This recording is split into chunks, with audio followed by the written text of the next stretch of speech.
मंदिर थे। अब हम आगे प्रस्थान करेंगे केदारेश्वर मंदिर के लिए।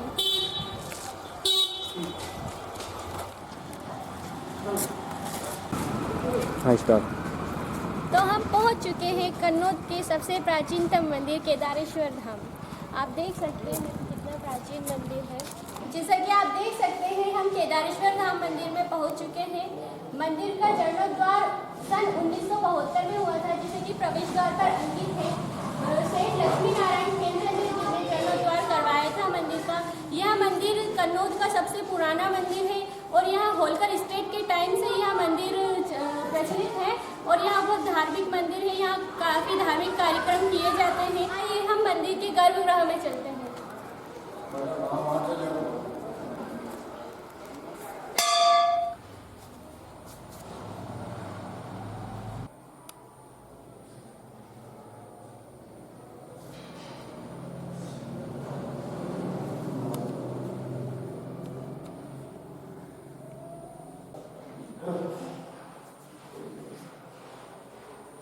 जैसा कि आप देख सकते हैं हमने केदारेश्वर धाम महादेव के दर्शन किए हैं। मंदिर की शिखर पर एक और मंदिर है, चलिए हम वहाँ के दर्शन करते हैं। आइए। तो हम यहाँ से सीढ़ियों से ऊपर जाएंगे। सीढ़ियों का रास्ता है। जैसा कि हम नीचे केदारेश्वर महादेव के मंदिर करके ऊपर सीढ़ियों से आए हैं और आप ऊपर देख सकते हैं। ऊपर श्री महामृत्युंजय सर्वेश्वर महादेव जी का मंदिर है, जो कि काफ़ी साल से स्थापित था, पर इसका पुनर्निर्माण श्री लाला जी सोनी, जो कि यहाँ के कन्नौज शहर के प्रमुख व्यवसाय हैं, उन्होंने लास्ट 5 सालों से यहाँ पर कार्य किया है। तो आप देख सकते हैं। और आइए हम इस मंदिर के जीर्णोद्धार करवाने वाले चंदू जी सोनी के पुत्र लाला सोनी से बात करते हैं। ओम नमः शिवाय। हरि ओम नमः शिवाय। नमः शिवाय। आपको जैसे ये मंदिर का पुनर्निर्माण करने का उद्देश्य कैसे मिला आपको? कैसे इच्छा हुई कि नहीं यहाँ पर करवाना चाहिए और मन में कैसे भावना ये प्रकट हुई कि कैसे करना चाहिए? काफ़ी सालों से मंदिर बंद था और कोई लोग आते भी नहीं थे और दर्शनार्थी यहाँ पर आने से थोड़ा सा पता भी नहीं था लोगों को। धीरे धीरे विगत 5 वर्ष पहले मैं यहाँ पर आने लगा। आने के बाद भगवान ने प्रेरणा दी। सदगुरु दादाजी धूनीवाले महाराज का आशीर्वाद प्राप्त हुआ, पितरों का, कुलदेवी देवताओं का आशीर्वाद प्राप्त हुआ, जिनके मार्गदर्शन से, जिनके विचारों से ये प्रेरणा मिली कि महादेव के मंदिर का निर्माण, पुनः निर्माण दिव्यता से, भव्यता से होना चाहिए। पब्लिक ने दर्शन करने के लिए, श्रद्धालु भक्तजन यहाँ आना चाहिए। इसी चीज़ को लेकर के भगवान की आज कन्नौज में दिव्य से दिव्य सेवा इस मंदिर में होती है। महामृत्युंजय सर्वेश्वर महादेव का जो मंदिर है, ये काफ़ी दिव्य, काफ़ी सिद्ध और बहुत ही मनोरम दृश्य देता है। आप कभी सावन के महीने में यहाँ पर आएंगे तो ऐतिहासिक और दिव्य से दिव्य अद्भुत श्रृंगार के दर्शन यहाँ पर होते हैं। अभी आने वाला महापर्व महाशिवरात्रि, जो कि शनिवार 18 तारीख को महाउत्सव होगा, उसी उत्सव में दोपहर 12 बजे से लेकर के भगवान का अभिषेक चालू होगा, जो कि शाम को 7 बजे तक श्रृंगार होकर के भक्तों के दर्शन के लिए चालू कर दिया जाएगा। उसके बाद रात्रि 11:30 बजे से दूसरे दिन सुबह 6 बजे तक यहाँ पर दिव्य भगवान का अनुष्ठान, पूजन, अभिषेक, श्रृंगार आदि महोत्सव होगा। तो आप सभी श्रद्धालुओं से निवेदन है कि आनंद से आप दर्शन भगवान के करें और पधारें। जैसा कि आपने बताया है कि आपने जीर्णोद्धार करवाया है और काफ़ी जनता भी आती है यहाँ दर्शन के लिए। तो आपने जैसा आपने बताया था कि पिछले 5 सालों से आपने किया ये, तो आपको जो भी जीर्णोद्धार फिर से रिपेयरिंग कराने में कुछ मतलब क्या दिक्कत आई, क्या परेशानियाँ आई स्टार्टिंग से आपको? नहीं, ऐसी तो कोई परेशानियां नहीं है, क्योंकि देखो जिसके साथ महादेव होते हैं उसमें परेशानी का तो कोई सवाल ही नहीं उठता। और सबसे बड़ी चीज़ है कि यहाँ पर बगैर दान, बगैर भेंट के, बगैर किसी से चंदा लिए, भगवान की प्रेरणा से स्वयं ही ये सारा कार्य कराया गया है। और उनकी प्रेरणा से हम लोग यहाँ पर लगे हुए हैं और भगवान से प्रार्थना करते हैं कि जीवन भर भगवान की सेवा हम लोगों द्वारा होती रहे। सब मित्र मंडल है, सभी लोग सहयोग में साथ में रहते हैं, तो बड़ा आनंद बरसता है और दिव्यता है। फिर भी किसी ने आपका मतलब जैसे विरोध, जैसे कुछ भला काम करने जाते हैं तो अधिकतर विरोधी रहते हैं, तो कुछ किसी ने विरोध किया होगा, तो आपने कैसे सामना करा उन सब चीज़ों? जो नहीं, देखिए ऐसा होता है कि विरोध अच्छे कामों में होता है, और जहाँ पर बात सनातन धर्म की आती है, और सबसे बड़ी चीज़ है कि जहाँ पर आप धार्मिक कार्य करते हैं वहाँ विरोध होना तो बहुत मामूली बात है। परंतु हम एक बात बोलते हैं कि जलने वाले को जलने दो, महादेव की सेवा चलने दो। और सबसे बड़ी चीज़ क्या है कि अगर आप कोई अच्छा कार्य करते हैं तो उसमें विरोध से या और किसी चीज़ का विचार करना नहीं चाहिए, क्योंकि होता क्या है कि हमारे द्वारा जो कार्य किया जाता है वो हम नहीं करते हैं, वो भगवान स्वयं ही कराते हैं। तो अगर भगवान ने हमें इस जगह पर बुलाया है, अगर उनकी प्रेरणा हो रही है, या अगर आप तन मन धन से और पूर्ण समर्पण से कार्य करते हैं, तो मैं नहीं मानता कि कोई विरोध या किसी प्रकार का कोई अड़ंगा, कोई समस्या भगवान की सेवा में आती है। और अगर इस बीच कोई ऐसी चीज़ें होती भी है तो स्वयं भगवान भोलेनाथ महाकाल हैं, उनके गण जो हैं सब संकटों को दूर करते हैं, और भगवान की सेवा का ही संकल्प हम लोग लेकर चलते हैं। ठीक है, कुछ गलतियां जरूर होगी पर शुरुआत। आइए हम केदारेश्वर मंदिर के जो मठाधीश है उनसे चर्चा करेंगे, जो कि केदारेश्वर मंदिर में जो भी सारे भक्तों को एक माला के रूप में पिरोया है उन्होंने। तो हम उनसे जैसे केदारेश्वर मंदिर के जो क्या क्या काम होते हैं, कैसे शुरुआत की, कैसे काम होता है, कैसे यज्ञ अनुष्ठान होते हैं, उनकी जानकारी दी। नमस्ते गुरु। नमस्ते।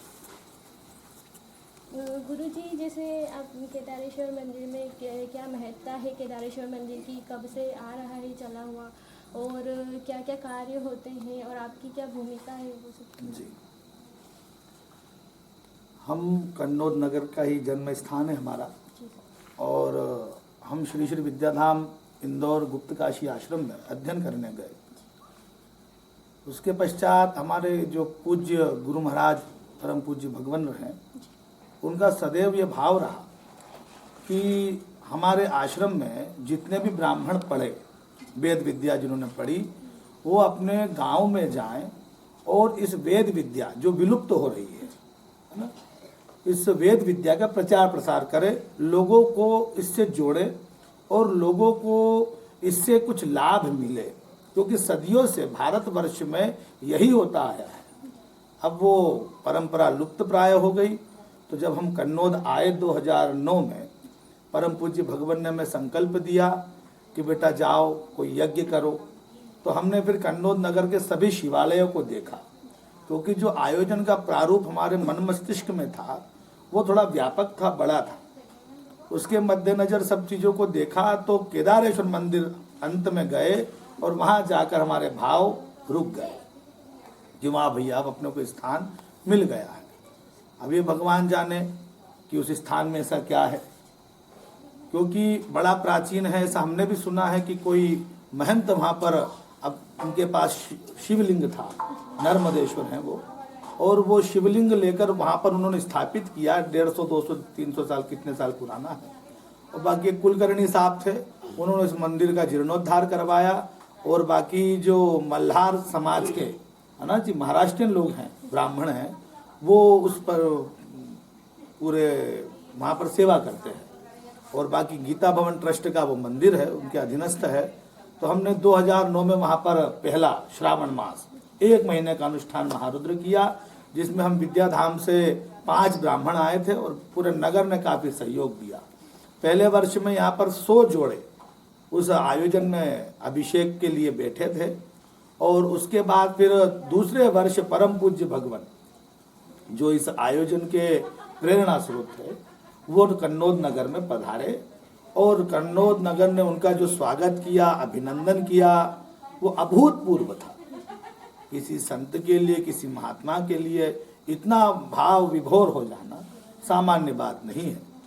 और भगवान आए और नगर कन्नौज के स्वागत से वो भी अभिभूत हो गए। और जब वो इंदौर पहुँचे तो 2-3 दिनों तक वो कन्नौज नगर की बड़ाई ही करते रहे कि कन्नौज ऐसा है, कन्नौज वैसा है। तो ये हमारे लिए, व्यक्तिगत रूप से मेरे लिए, ये बहुत बड़ा प्रोत्साहन है और बहुत बड़ा पुरस्कार है। जिस प्रकार एक बच्चे से उसके माता पिता प्रसन्न हो जाए तो बच्चे के लिए उससे बड़ा कुछ नहीं होता, ऐसे ही एक शिष्य के लिए उनके गुरु प्रसन्न हो जाए, वो उसके लिए सबसे बड़ी उपलब्धि है। तो तब से लेके आज तक 14 वर्ष हो गए हैं केदारेश्वर मंदिर में भगवान केदारेश्वर की कृपा से बड़ा ही दिव्य अनुष्ठान हो रहा है। और 2019 में वहाँ पर हमने एक, प्रतिवर्ष तो महारुद्र करते ही हैं, पर 2019 में हमने जब कोरोना काल से पहले वहाँ पर हमने एक भगवान की प्रेरणा से अतिरुद्र महायज्ञ किया।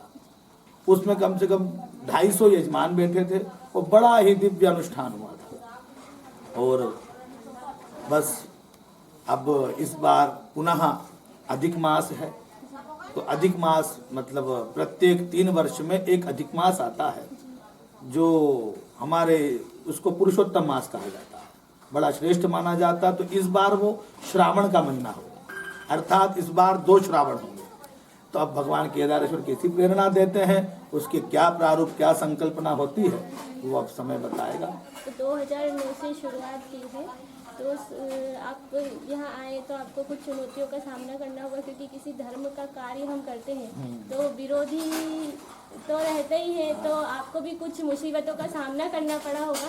वैसे तो भगवान साथ रहते हैं तो हर काम सफल हो जाता है, पर फिर भी आपको क्या क्या चुनौतियों का सामना करना पड़ा? देखिए, सबसे बड़ी चुनौती तो धर्म में ही होती है, क्योंकि धर्म में भगवान दिखते नहीं है ना जी, प्रत्यक्ष कुछ होता नहीं है और बातें हैं, भावनाएं हैं। तो सबसे बड़ी चुनौती तो धर्म में ही होती है, और फिर उसमें भी विशेषकर पूजा पाठ संबंधित है ना, क्योंकि पूजा पाठ में लोगों की रुचि प्रायः कम हो रही है ना जी। तो हम तो यही मानते हैं कि भगवान ने हमको बड़ा चुनौती भरा कार्य दिया है और हम उसको निभा रहे हैं।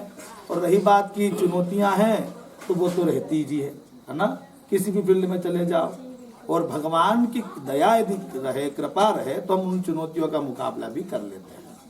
और वो कोई इतनी बड़ी वो विषय नहीं होना चाहिए, क्योंकि हमने ऐसा कहीं पढ़ा है कि संत रविंद्रनाथ टैगोर, जिन्होंने जब शांति निकेतन बनाया कलकत्ता में, तो लोग, स्थानीय लोग है ना, स्वाभाविक है, घर का जोगी जोगड़ा, आन गांव का सिद्ध, ऐसा हमारे यहाँ कहावत है ना, लोकोक्ति है। तो उस आधार पर जब उन्होंने शांति निकेतन बनाया, तो लोगों ने, स्थानीय लोगों ने उसका काफी विरोध किया कि महाराज ये क्या धंधा नया खोल लिया, खुद थे वहां तक, थी तक आश्रम बना लिया, और अब यहाँ पे क्या पता क्या क्या होगा। और शांति निकेतन की एक बात ये कि उस वक्त की जो देश की सबसे प्रतिष्ठित परिवार था, नेहरू परिवार, उनकी कन्या इंदिरा जी, जो बाद में देश की प्रधानमंत्री बनी, वो वहां पर शांति निकेतन में विद्याधन करने गई थी, है ना। आप सोच सकते हैं क्या हो गए रविन्द्रनाथ टैगोर जी। तो फिर उन्होंने कहा कि लोग क्या कह रहे हैं, उससे क्या करना है ना, लोगों की बात पर यदि हम ध्यान देंगे तो हम हमारे उद्देश्य से भटक जाएंगे। इसलिए लोगों को उनका काम करने दो, हम अपना काम करते हैं। सभी यदि धार्मिक हो जाएंगे, सभी देव भगवत सत्ता में विश्वास करने लगेंगे, तो धरती पे स्वर्ग ही आ जाएगा, सतयुग आ जाएगा, है ना जी। तो ये सब चलता रहता है, उसके बावजूद भी हम भगवत कृपा पर विश्वास रखें और हम हमारा उद्देश्य शुद्ध रखें। हमारा भाव अच्छा है तो परमात्मा सहयोग करते ही हैं। ये सब चीजें डिपेंड करती है हमारे भाव पर। हमारा भाव क्या, आंतरिक भाव, वो आंतरिक भाव कभी कोई नहीं समझेगा, वो केवल परमात्मा। ठीक है, आइए हम केदारेश्वर मंदिर की समिति के लोग, जो कि महाराष्ट्र समाज के लोग हैं, उनसे मंदिर की प्राचीनता के इतिहास के बारे में जानकारी लेंगे। तो खीरे जी से मैं पूछना चाहूँगी कि मंदिर का क्या इतिहास रहा। ठीक है, नमस्कार। ये मंदिर कम से कम 100-150 साल पुराना है। मल्लारी मार्तंड का मंदिर है ये, जेजुरी में इनका स्थान है, जो राजवाड़े का, इंदौर में राजवाड़े का है, अपने महाकाल मंदिर में भी है। ये मल्लारी मार्तंड है, इनकी हर साल सिर्फ मल्लारी मार्तंड की ही सवारी निकाली जाती है। शंकर के जो अवतार हैं, रुद्र के अवतार, उनमें मल्लारी मार्तंड ही एक ऐसा अवतार है कि जिसकी शाही सवारी निकाली जाती है, जो हर वर्ष हमारे नगर में शायद मध्य प्रदेश की प्रमुख सवारियों में हमारे मंदिर की सवारी निकाली जाती है। 1 महीने तक विशेष अनुष्ठान श्रावण के महीने में विद्याधाम के महान आचार्यों द्वारा यहाँ पे 51 पंडितों द्वारा किया जाता है। और उसके बाद ये व्यक्तिगत तो हम इस मंदिर को कह नहीं सकते, बाकी ये खीरे परिवार का था। खीरे परिवार ने गीता भवन को दिया, महाराष्ट्र समाज को दिया, महाराष्ट्र समाज ने इस मंदिर को गीता भवन को दिया और वर्तमान में इसका संचालन गीता भवन ट्रस्ट कन्नौज के द्वारा किया जा रहा है। अब हम जो केदारेश्वर मंदिर के जो पुजारी जी हैं हेमंत जी शर्मा, उनसे बात करेंगे और मंदिर में किस तरह का पूजा अनुष्ठान होती है उसकी जानकारी देंगे। नमस्ते। नमस्ते, हरिओम। मैं हेमंत शर्मा केदारेश्वर मंदिर का यहाँ का पुजारी हूँ। विगत कई वर्षों से भगवान की सेवा में हम लगे हुए हैं। महाराष्ट्रियन समाज जो हमारे नगर कन्नौज में है, मल्हारगंज के नाम से ये 5 नंबर वार्ड विख्यात है। यहाँ पे अधिकतर यही समाज महाराष्ट्रियन समाज रहती है। इनका विशेष सहयोग हमें समय समय पे प्राप्त होता रहता है। इनके मार्गदर्शन में हम जो भी इनसे बोलते हैं, सेवा भगवान की जो भी होती है वे ये समय समय पे पूरी करते हैं। और श्रावण महीने में विशेष रूप से भगवान का दिव्य अभिषेक 3 सत्रों में होता है, जिसमें महारुद्र अभिषेक आचार्य श्री आदर्श जी शर्मा के द्वारा यहाँ पर विधि पूर्वक होता है। अभी शिवरात्रि का त्यौहार आने वाला है। 18 तारीख के दिन हम शिवरात्रि के दिन भी भगवान को सुबह ब्रह्म मुहूर्त में 4 बजे प्रथम अभिषेक करते हैं, द्वितीय अभिषेक 9 बजे और इसके बाद में भगवान का श्रृंगार होता है दोपहर में भी। ऊपर भी नागेश्वर भगवान का दिव्य स्थान है और एक भक्त ने ऐसी प्रेरणा हुई तो भगवान का अच्छा स्थान बनाया ऊपर अनुभव जी सोनी ने। और नीचे रात्रि जागरण भी होता है। रात में 11 ब्राह्मणों द्वारा एवं 8 जजमान द्वारा रात भर भगवान का रात्रि जागरण एवं अभिषेक होता है, पूजन होता है विधि विधान से। और यहाँ पर करीबन 5 से 6 हज़ार लोग शाम को दर्शन हेतु प्रसाद वितरण होता है। प्रसाद करने के लिए 5 से 6 हज़ार लोग प्रसाद लेने भी आते हैं। इस मंदिर की ख्याति दूर दूर तक फैली हुई है। नगर अपितु आसपास के सभी ग्रामीण जन लोग यहाँ पर पधारते हैं। जी पंडित जी, मेरा एक प्रश्न था कि जैसे अभी आपने बताया 18 तारीख को शिवरात्रि आने वाली, तो उसका कुछ आपने विशेष प्रयोजन किया है इस बात के लिए? जी, विशेष प्रयोजन किया है। भगवान को 56 भोग का आयोजन इस बार सोच रहे हैं कि ऊपर 56 भोग का आयोजन भगवान को 56 भोग अर्पण करें। प्रसाद में भी थोड़ा अलग है और ठंडाई का भी भक्तों द्वारा निवेदन किया तो ठंडाई का भी रहेगा थोड़ा सा। और जैसे भगवान की कृपा हो जाएगी, आदेश हो जाएगा, वैसा कार्यक्रम हम अच्छा से अच्छा भगवान को प्रसन्न करने की कोशिश करेंगे। जैसा कि आज हमने कन्नौज के सबसे प्राचीनतम मंदिर जो कि कन्नौज नगर के पहले भोलेनाथ का जो मंदिर है वहाँ के आज हमने भ्रमण किया है, तो हम जो कि रुद्र के 11 अवतारों में से 6ठे नंबर पर आते हैं, जो कि मल्हारी मार्तंड नाम से प्रचलित है। इन भोलेनाथ के नाम पर ही इस मोहल्ले का नाम मल्हारगंज रखा गया है। मैं प्रियंका नामदेव APN 7 से, और आगे इस तरह की जानकारी जानने के लिए हमारे साथ जुड़े रहिए। धन्यवाद।